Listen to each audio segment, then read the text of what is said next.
ನಮಸ್ಕಾರ ಸ್ನೇಹಿತರೆ, ಕನ್ನಡ ಬ್ರೇಕಿಂಗ್ ನ್ಯೂಸ್ಗೆ ಸ್ವಾಗತ. ಸ್ನೇಹಿತರೆ, ಭಾರತೀಯ ಸಾರ್ವಜನಿಕ ವಲಯದ ಬ್ಯಾಂಕುಗಳಲ್ಲಿ ಪ್ರಮುಖವಾದ ಬ್ಯಾಂಕ್ ಆಗಿರುವಂತಹ ಪಂಜಾಬ್ ನ್ಯಾಷನಲ್ ಬ್ಯಾಂಕು ತನ್ನ ಎಲ್ಲ ಉಳಿತಾಯ ಖಾತೆದಾರರಿಗೆ ಒಂದು ಭರ್ಜರಿ ಸಿಹಿ ಸುದ್ದಿಯೊಂದನ್ನು ಕೊಟ್ಟಿದೆ. ಸ್ನೇಹಿತರೆ, ಈಗಾಗಲೇ ಭಾರತೀಯ ಸ್ಟೇಟ್ ಬ್ಯಾಂಕ್ ಅಂದರೆ ಸ್ಟೇಟ್ ಬ್ಯಾಂಕ್ ಆಫ್ ಇಂಡಿಯಾ ಮತ್ತು ಕೆನರಾ ಬ್ಯಾಂಕು ತನ್ನ ಎಲ್ಲ ಖಾತೆದಾರರಿಗೆ ಕೆಲವೊಂದಷ್ಟು ಸಿಹಿ ಸುದ್ದಿಯೊಂದನ್ನು ಕೊಟ್ಟಿವೆ. ಈ 2020ರಲ್ಲೇ SBI ತನ್ನ ಉಳಿತಾಯ ಖಾತೆದಾರರಿಗೆ ಕೆಲವೊಂದಷ್ಟು ನಿಯಮಗಳಲ್ಲಿ ಸಡಿಲಿಕೆಯನ್ನು ಮಾಡಿ ತುಂಬಾ ಸುಲಭವಾದ ರೀತಿಯಲ್ಲಿ ತಮ್ಮ ಖಾತೆಯನ್ನು ನಿರ್ವಹಣೆ ಮಾಡೋ ರೀತಿಯಲ್ಲಿ ಮಾಡಿಕೊಟ್ಟಿದೆ. ಇನ್ನು ಕಳೆದ ತಿಂಗಳಿನಲ್ಲಿ ಈ ಒಂದು ಕೆನರಾ ಬ್ಯಾಂಕ್ ಏನಿದೆ ಅದು ಕೂಡ ಕೆಲವೊಂದಷ್ಟು ಬದಲಾವಣೆಗಳನ್ನು ಮಾಡಿ ಈ ಗ್ರಾಹಕರ ಮೇಲೆ ಇದ್ದಂಥ ಒತ್ತಡಗಳನ್ನು ಕಡಿಮೆ ಮಾಡಿದೆ. ಇದೀಗ ಪಂಜಾಬ್ ನ್ಯಾಷನಲ್ ಬ್ಯಾಂಕ್ ಕೂಡ ಅಂಥದ್ದೇ ಒಂದು ಮಹತ್ತರವಾದ ನಿರ್ಧಾರವನ್ನು ಕೈಗೊಂಡಿದೆ. ಅದು ಏನು ಅನ್ನೋದನ್ನು ನಾನು ಈ ವಿಡಿಯೋದಲ್ಲಿ ತಿಳಿಸ್ಕೊಡ್ತೀನಿ. ಅದಕ್ಕೂ ಮೊದಲು ಇದುವರೆಗೂ ಯಾರೆಲ್ಲ ನಮ್ಮ ಚಾನಲ್ಗೆ ಸಬ್ಸ್ಕ್ರೈಬ್ ಮಾಡ್ಕೊಂಡಿಲ್ಲ, ದಯವಿಟ್ಟು ಈ ಕೂಡಲೇ ಸಬ್ಸ್ಕ್ರೈಬ್ ಮಾಡ್ಕೊಳ್ಳಿ. ಹಾಗೆ ಪಕ್ಕದಲ್ಲಿರೋ ಬೆಲ್ ಐಕಾನ್ ಒತ್ತೋದನ್ನು ಯಾವುದೇ ಕಾರಣಕ್ಕೂ ಮರಿಬೇಡಿ.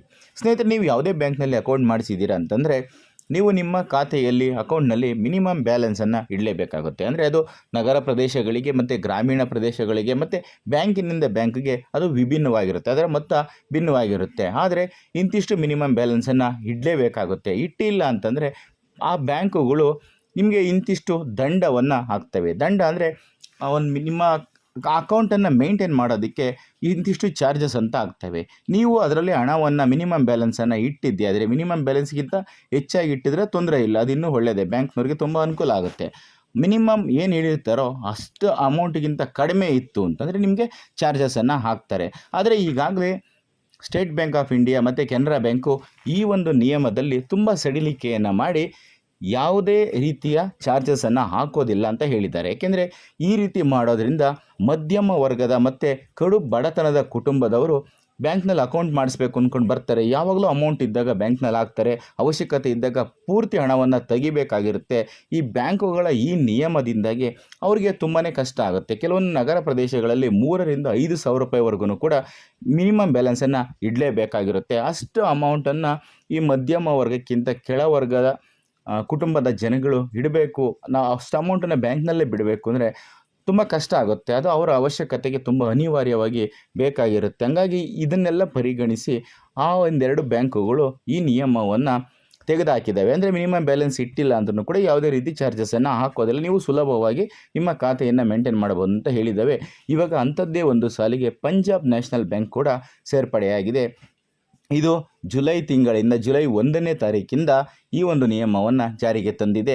ತನ್ನ ಎಲ್ಲ ಖಾತೆದಾರರಿಗೆ ಅಂದರೆ ಉಳಿತಾಯ ಖಾತೆದಾರರಿಗೆ ಈ ಒಂದು ನಿಯಮದಲ್ಲಿ ತುಂಬ ಸಡಿಲಿಕೆಯನ್ನು ನೀಡಿದ್ದು, ನೀವೇನಾದರೂ ಮಿನಿಮಮ್ ಬ್ಯಾಲೆನ್ಸನ್ನು ಮೇಂಟೈನ್ ಮಾಡಲಿಲ್ಲ ಅಂದ್ರೂ ಕೂಡ ಯಾವುದೇ ರೀತಿಯ ಚಾರ್ಜಸನ್ನು ಹಾಕೋದಿಲ್ಲ, ಅದು ಝೀರೋ ಆಗಿರುತ್ತೆ. ನಿಮ್ಮ ಅಕೌಂಟ್ನಲ್ಲಿ ₹1 ದುಡ್ಡಿಲ್ಲ ಅಂದ್ರೂ ಕೂಡ ನೀವು ನಿಮ್ಮ ಅಕೌಂಟನ್ನು ಇಟ್ಕೋಬೋದು. ಆದರೆ ನೀವು ಅದನ್ನು ಝೀರೋ ಮಾಡಿಬಿಟ್ಟು ಅಥವಾ ಟ್ರಾನ್ಸಾಕ್ಷನ್ನೇ ಮಾಡ್ದಲೇ ವರ್ಷಾನುಗಟ್ಟಲೆ ಇಟ್ಟಿದ್ರೆ ನಿಮ್ಮ ಅಕೌಂಟು ಬ್ಲಾಕ್ ಆಗುತ್ತೆ. ಅಂದರೆ ಕ್ಯಾನ್ಸಲ್ ಆಗೋದಿಲ್ಲ, ಅದು 20 ವರ್ಷ ಆಗಲಿ ಕ್ಯಾನ್ಸಲ್ ಆಗೋದಿಲ್ಲ, ಅಕೌಂಟ್ ಬ್ಲಾಕ್ ಆಗಿರುತ್ತೆ, ಯಾವುದೇ ರೀತಿ ಟ್ರಾನ್ಸಾಕ್ಷನು ನಡೆಯೋದಿಲ್ಲ.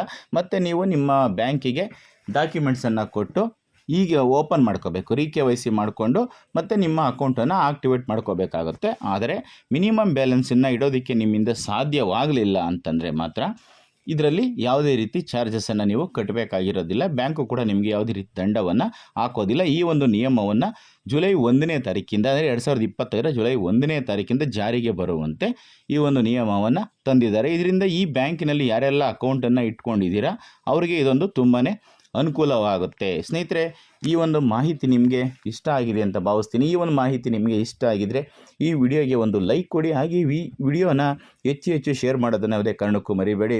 ಏಕೆಂದರೆ ಈ ಒಂದು ಬ್ಯಾಂಕುಗಳಲ್ಲಿ ಅಕೌಂಟ್ ಇದ್ದಂಥವ್ರಿಗೆ ಈ ವಿಡಿಯೋ ತಲುಪೋದ್ರಿಂದ ಅವ್ರಿಗೆ ಉಪಯೋಗ ಆಗಬಹುದು ಅನ್ನೋದು ನನ್ನ ಭಾವನೆ. ಮತ್ತೊಂದು ವಿಡಿಯೋದಲ್ಲಿ ಮತ್ತೊಂದು ಹೊಸ ಮಾಹಿತಿಯೊಂದಿಗೆ ಸಿಗ್ತೀನಿ. ಅಲ್ಲಿಯವರೆಗೂ ಕೂಡ ಎಲ್ಲರೂ ತಪ್ಪದೇ ಈ ಒಂದು ವಿಡಿಯೋನ ನೋಡ್ತಾ ಇರಿ. ಎಲ್ರಿಗೂ ಕೂಡ ಒಳ್ಳೆಯದಾಗಲಿ. ಎಲ್ರಿಗೂ ಕೂಡ ಧನ್ಯವಾದಗಳು.